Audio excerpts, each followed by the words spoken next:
Estamos de vuelta aquí en No Hay Derecho. Yo le había anunciado antes a Marisabel Sedano, por cuestiones de tráfico ha llegado a esta hora, pero ella es directora de Demos.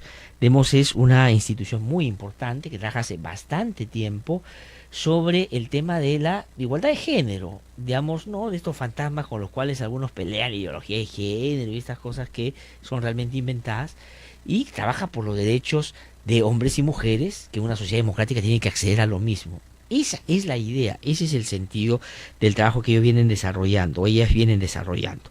Ella ha venido esta mañana porque nos va a hablar de una iniciativa muy importante que se llama la Justicia Arcoíris y que va a reunir, y esto es una muy buena noticia, a jueces, fiscales, con activistas, ¿no es cierto?, LGTBIQ, para hablar sobre estos temas. Y eso es muy importante, me parece.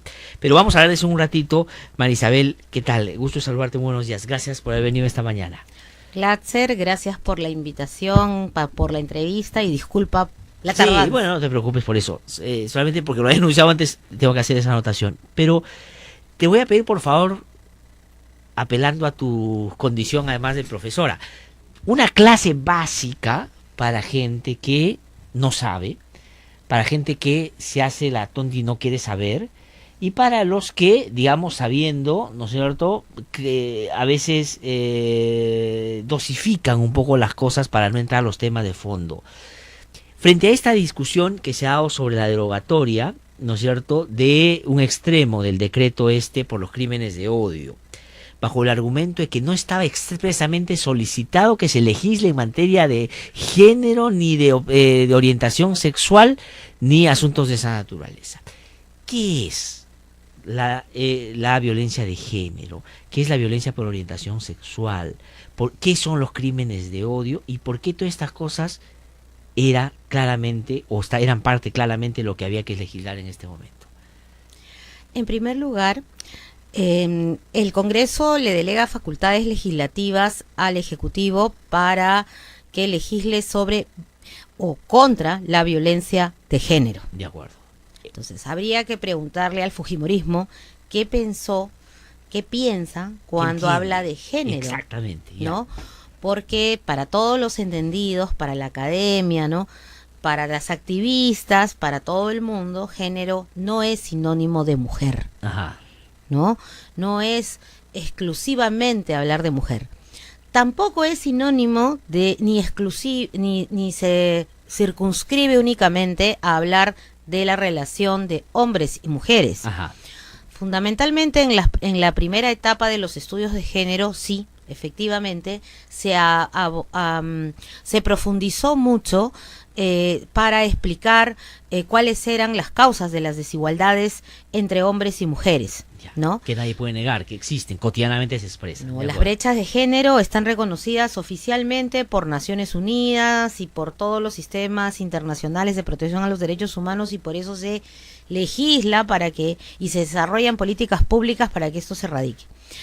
Pero ya en los últimos años, en las últimas décadas y años, tanto a nivel de la academia, los estudios de género además abarcan todo lo referente a la diversidad sexual. Ajá. Porque el género siempre se ha preocupado desde su origen, desde que empezaron los estudios de género en las ciencias sociales, por cómo se construyen las identidades sexuales, por cómo es que uno llega, uno es la famosa, ¿no?, uno es mujer y hombre es por naturaleza, o eso tiene un determinante social y cultural también. Ajá. ¿No? Entonces ya desde Simone de Beauvoir, ¿no?, que dice uno no nace mujer, uno se hace. Ajá. ¿No? Hasta las estudiosas del género que han señalado la importancia de la cultura, de la socialización, del lenguaje en cómo nos identificamos y nos comportamos, y cómo existe todo un sistema para premiar o castigar a quien no cumple con la sociedad caracteriza lo que es hombre y lo que es mujer. ¿No es Entonces, cierto? los estudios de género dicen que existe un sistema sociocultural, ¿no? Como ese sistema sexogénero, que va a regular el campo de la sexualidad y la reproducción humana. Ajá. Y que eso tiene connotaciones políticas también, inclusive, ¿no? Entonces, la pregunta es, ¿existen o no existen las personas diferentes que no son heterosexuales? Existimos, pues, ¿no? Yo soy lesbiana, ¿no? Entonces, Sí. públicamente, ¿no? Entonces, existimos. Esa realidad se va a desconocer, esa realidad se va a reducir a que uno se desvió de la norma, es antinatural, es anormal, o empezamos a comprender que existen diferentes orientaciones sexuales a la de la heterosexualidad y que existen además personas que no se sienten cómodas con lo que la sociedad quiere encorsetar, ¿no? Con Ajá. lo que la sociedad quiere fijar, que solo existimos hombre y mujer, De acuerdo. ¿no? Y existen personas transexuales y transgénero, personas, de repente no, yo inclusive no puedo ser una, como dicen, cisgénero, ¿no? Yo me criaron como mujer y realmente, pues no, o sea, al margen de tener vagina, vulva, yo soy una persona que no cuestiona, digamos, mis roles en el término de feminidad, pero sí he cuestionado mis roles en términos de que a mí nadie me ha criado ni me puede decir que yo nací para ser mamá. Ajá. O yo nací solamente para dedicarme a las labores domésticas. Pero yo te ¿no? quiero, para regresar al tema del decreto, es decir, el mandato que le daba el Congreso al Ejecutivo, a pedido del Ejecutivo, desde el punto de vista, usted claramente incorporaba que tenían que legislar para estos grupos también. Ahora, claro que sí. ¿Por qué? Porque para el cardenal Cipriani, desde el 28 de julio de 2016, él habla de ideología de género, ¿verdad? Sí. Cuando el género es una categoría académica, una categoría de ciencia, pero además ahora es una categoría jurídica. Mira, yo quiero dirigirme a todas las personas que nos están escuchando. ¿Por qué? La Constitución se interpreta según tratados de derechos humanos, ¿verdad? Entonces, ¿cómo uno sabe cuando la Constitución dice que todas las personas tenemos derecho a la igualdad y no discriminación, a qué nos estamos refiriendo? ¿No? Bueno, uno acude a los tratados, acude a las recomendaciones generales que emiten los comités que vigilan los tratados, y el comité, para eliminar toda forma de discriminación contra las mujeres, en octubre del 2010, emitió la Recomendación General 28. ¿Qué dice? Porque había una discusión en ese tiempo, si es que la Convención CEDAW, si la Convención Preliminar de toda forma de discriminación contra las mujeres, protegía o no a lesbianas, a trans, o solo protegía a las mujeres heterosexuales, ¿verdad? Porque nos llamaban mujeres en minoría, minority woman nos llamaban, ¿no? Entonces las lesbianas del mundo, las transexuales del mundo, las transgénero empezaron a preguntarle al comité CEDAW, perdón, a ver, aclárennos, ¿esta convención nos protege o no nos protege? Claro, o sea, si la cobertura del derecho a la igualdad para las mujeres que siendo mujeres tienen este tipo de claro, derechos. ¿Y qué dice, digamos, la ¿qué dice? Dice los sistemas de protección de derechos humanos claro, del mundo? Dice que la convención tiene que tomar en cuenta que las mujeres sufren múltiples discriminaciones y que la discriminación se da no solo por un tema de sexo, sino también por orientación sexual e identidad de género, además, por supuesto, por discapacidad, por edad y otra serie de factores sociales, culturales que existen, ¿no? Pero cuando dice género, digamos, según los sistemas de protección de derechos humanos en el mundo, y sobre todo de las mujeres en particular, se incorpora en esa nominación a todas las personas que están en ese sector. Cuando uno habla de género, y eso es lo que ellos lo saben muy bien, y por eso es que se rasgan las vestiduras y se oponen. Cuando uno habla de género, uno habla no solamente de hombre y mujer, y habla acerca de la diversidad sexual, habla de la orientación sexual y de la identidad de género, como también podría hablar sobre la maternidad y otros temas que se relacionan con sexualidad y reproducción. Porque el argumento de ellos es que como no les dieron expresamente la autorización para legislar, dice, les dimos para violencia de género, pero en ningún momento le dijimos por orientación sexual ni por además la ministra de Justicia el Ministerio de Justicia emitió un pronunciamiento que aclara además que ellos han procedido de acuerdo a lo que considera igualdad de género las sentencias de la Corte Interamericana y al Tribunal Constitucional. O sea, ¿qué es el derecho a la igualdad y no discriminación en el Perú hoy en día? es la no discriminación solo para algunos asuntos, digamos, para algunas personas y algunos asuntos, no, pues, o sea, también la evolución del derecho a la igualdad y no discriminación según los tratados de derechos humanos, según las sentencias de la Corte Interamericana e inclusive el Tribunal Constitucional y Cortes Nacionales, abarca la protección frente a la discriminación sexual, de género, orientación sexual e identidad de género. Entonces, tú en realidad, como yo creo y mucha gente que nos escucha, crees que aquí lo que hay es un sesgo ideológico, fundamentalista, extremista, que lo que quiere es, en realidad, sacar de la realidad algo que a ellos les parece pues que no está bien. El fujimorismo y sus alianzas conservadoras, fundamentalistas de los católicos y los evangélicos, felizmente que no todos los católicos y no todos los evangélicos apoyan esto, católico, ¿no? No creo eso. Exactamente, ¿no? Felizmente, ¿no? Lo que buscan es mantener un statu quo, mantener una realidad que les conviene, que les ha dado poder, regalías durante a lo largo de la historia, el poder de las iglesias y sobre todo de la Iglesia Católica sobre la subjetividad, sobre la sexualidad humana, decirle a la gente qué hacer o no hacer con su cuerpo. Eso se está acabando porque la gente se está informando, porque las personas hace rato ya dejaron de guiar sus deseos y sus prácticas por lo que dicta un cura en una iglesia un domingo, ¿no? Entonces, eso es lo que ellos no quieren perder y para eso mienten, desinforman y sobre todo, y lo más lamentable, es que inculcan el miedo. Ellos dicen que vamos a homosexualizar el país cuando se enseñe género en educación sexual en las escuelas, ¿no?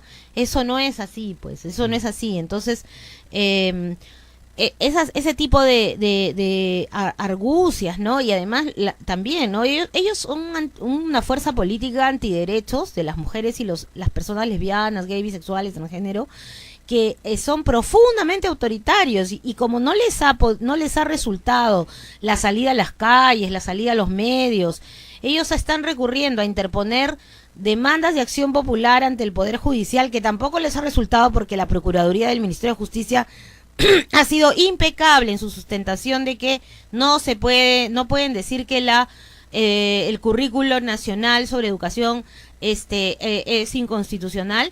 No les queda otra que hacer uso de la mayoría que tienen en el Congreso y ser una aplanadora, una arrolladora, arrasar, ¿no? Como lo están pretendiendo Becerril, Nelly Cuadros y otros congresistas de sus aliados, ¿no? Como el congresista Lescano, que presentan proyectos para que se sustituya la palabra género de toda la ley y la política pública en el Perú por igualdad de oportunidad entre hombre y mujer. Ahora, tengo que hacerte dos preguntas políticas, si quieres, si puedes entrar para que nos cuentes sobre el trabajo que están haciendo ustedes. Lo de Kenji Fujimori, ¿te parece, digamos, importante? ¿Te parece auténtico? ¿Ayuda a una discusión un poco más profunda, inclusive siendo él una voz de un fujimorismo disidente, digamos, con este punto de vista? A mí no me parece que ayuda. No. Yo, la verdad, al menos reflexionando colectivamente entre un grupo de feministas, nosotras creemos que es una estrategia más del fujimorismo. Yo tuve la oportunidad de escuchar a la congresista letona en campaña electoral, en un taller donde se estaba hablando de agendas de derechos humanos, de agenda de los derechos de las mujeres, de las personas LGBT, hablar de la Convención para eliminar toda forma de discriminación contra la mujer, hablar de la Convención Belén do Pará, a decir que las iban a respetar, porque el fujimorismo se maquilló y presentaba un discurso de derechos humanos, presentaba además paridad en sus delegaciones entre hombres y mujeres y bastantes fujimoristas jóvenes, ¿no? Pero ¿qué tenemos ahora? La congresista letona es una de las que está liderando esta cosa de derogar el decreto legislativo 1323 para sacar es una de las orientación más conservadoras, ¿no? sexual. Yo creo que es una vocera claramente claro, ese entonces sector, tú tienes ¿no? a una persona que era capaz de decir lo que decía para presentarse como una opción para votar y ahora actúa de otra manera. Kenji ha votado ya en contra de proteger los derechos de las personas LGBT y si ahora él realmente apoyara, pues estaría desarrollando argumentos, estaría debatiendo, estaría en otra actitud, ¿no? Sacar además una cosa que parece ya, o sea, a menos que él tenga un diseñador pues a su costado que inmediatamente saca una figurita, ¿no? O sea, con su bandera de la diversidad. Votan en el Congreso y él ya tiene el diseño del flyer ahí a su costado, ¿no? Para o sea, o digamos, pasa celular. algo y ya tiene el artículo hecho para el comercio. Claro, ¿no? También, o sea, ¿no? Entonces no ha habido una actitud política de defender antes, durante y ahora de una manera en que pueda convencer, ¿no? Y pueda ser coherente, ¿no? O sea, sacar gestos, no, de gestos ya nosotros estamos cansados, ¿no? Mejor dicho, necesitamos leyes, necesitamos políticas públicas, necesitamos gente que además le diga a sus correligionarios que dejen de mentir. O sea, a mí como abogada, más allá de mi orientación sexual, como abogada me preocupa tremendamente estas interpretaciones que hacen a la Constitución, estos desdenes con los derechos humanos, esta falta de respeto por la legalidad, ¿no? Bueno, son, digamos, hijos de los 90, o sea, digamos, tampoco es que debería sorprendernos tanto. No nos sorprende, pero tengo que ir brevemente, lamentablemente, para que nos cuentes esa iniciativa. Ustedes van a desarrollar lo que han llamado, además el título me parece bien interesante y aquí lo voy a decir, la justicia arcoíris. ¿Qué van a hacer? Van a juntar jueces, fiscales, hombres y mujeres con, digamos, representantes y activistas LGTBI. Sí, el día de hoy se va a llevar a cabo más tarde, a partir de las 5 de la tarde. Pero es cerrado para este grupo, ¿no, Marco? ¿Cierto? No es abierto. Exacto, es un diálogo ciudadano entre más de 50 organizaciones LGBT con por lo menos unos 50 magistrados y magistradas de cortes superiores y supremas. Y la Suprema, ¿no? La Corte Suprema. ¿Por qué? Porque así como hay desafíos en el Congreso, en el terreno legislativo, también hay desafíos en el campo de la justicia, ¿no? Tenemos algunos jueces que siguen exigiendo pruebas discriminatorias cuando una persona quiere cambiarse su nombre, cambiarse su sexo, género, ¿no? Ajá. O sea, no está regulado en ningún código de que te tengan que exigir que te reasignes sexualmente, que te hagas una operación de reasignación sexual o que te declares o que consigas un certificado que diga que tienes disforia de género, que tienes una alteración de la personalidad, ¿no? Algún problema en el campo de la salud mental para que te concedan un cambio de nombre, ¿no? Sí, pues. Entonces, esa es una práctica. Otra práctica de la que vamos a hablar es de cuando uno denuncia discriminación. Hoy por hoy, el INDECOP o el Poder Judicial aceptan como prueba maestra de la denuncia contra la discriminación por orientación sexual e identidad de género un video. O sea, si a ti te discriminan y tú estás grabando, tienes un celular que te permite grabar el acto discriminatorio, probablemente te den la razón. De hecho, hasta el centro comercial Plaza San Miguel lo sancionaron por haber discriminado a una pareja de gays. Sí. Sin embargo, si tú no tienes esto, que es la mayoría de las personas, y que uno no está pues grabando este tipo de situaciones a cada instante, no existe. Hay el caso sonado de un par de lesbianas que estaban en un parque de Pueblo Libre y una persona simplemente les empezó a acosar, hostilizar para que se fueran, y cuando pidieron ayuda el serenazgo tampoco les ayudó, les dijo que más bien ellas estaban mal y que tenían que retirarse. Y la grabación fue muy mala y obviamente no llegó a prosperar denuncias. Y por lo tanto no había prueba para exactamente. Entonces, pruebas imposibles que hacen inviable el ejercicio del derecho no pueden haber. Y además hemos encontrado denuncias de prácticas discriminatorias y violentas de parte de algunos operadores de justicia. Hay un caso sonado, caso Pilar Fachín, que lo lleva la organización Pronsex, donde el cuñado, por defender a la pareja, casi la mata, ¿no? Le desfiguró el rostro con un machete y el perito de medicina legal le dice: algo habrás hecho, porque tanto odio debe ser porque eres una pervertida, ¿no? ¿Qué? O el caso de ahora que Demus está llevando de Darlene, Jenny Dacaray, donde no puede, la RENIEC no le quiere entregar un DNI donde reconozca que ambas son mamás del niño, ¿no? Que solamente una, ¿no? Ni la propia RENIEC, después de decir que su solución era mencionar el acta de migraciones que sí reconoce que son dos mamás, le ha querido dar a la mamá que no aparece en el documento esa condición, no le ha querido dar un documento, ¿no? Es que, digamos, es la incomprensión de la democracia. Pero hay ventanas de oportunidad, hay cosas que nosotras queremos aprovechar, queremos compartir con toda la comunidad nuestra experiencia y las buenas prácticas. Existen acuerdos plenarios que son decisiones que toman las Cortes Supremas cuando hay este tipo de situaciones que pueden ser orientadoras de una labor de justicia libre de discriminación. Sí, pues. Y eso es lo que queremos. Y yo lo que digo es, y aquí tengo que terminar, el encargo de la justicia es actuar en el marco de que todos somos iguales. Ese es el marco, ¿no es cierto? No buscar, digamos, justificarse barbaridades. Yo quiero agradecer desde ya a la jueza Karen Atala. Ella es la jueza que le ganó al Estado chileno en la Corte Interamericana su caso, porque por su condición de lesbiana le quitaron sus hijas. Exacto. Ella es una jueza que ganó al Estado chileno y va a estar hoy día con nosotras empezando el diálogo con toda la comunidad y los operadores para lograr medidas de acceso a la justicia libre de discriminación. Te agradezco muchísimo por venir y bueno, una muy buena iniciativa. Después conversaremos a ver un poco en qué terminó, de qué resultó. Te agradezco muchísimo. Me está cortando. Gracias. Muy amable. Marcel Sedano ha conversado con nosotros. Hasta el día lunes aquí a las 8. En No hay Derecho, estamos en contra de los discursos de odio, luchamos contra la discriminación y contra toda forma de violencia, respetamos a las mujeres y promovemos la igualdad de género. En este programa se difunden ideas y argumentos y no estereotipos. Aquí creemos en la democracia.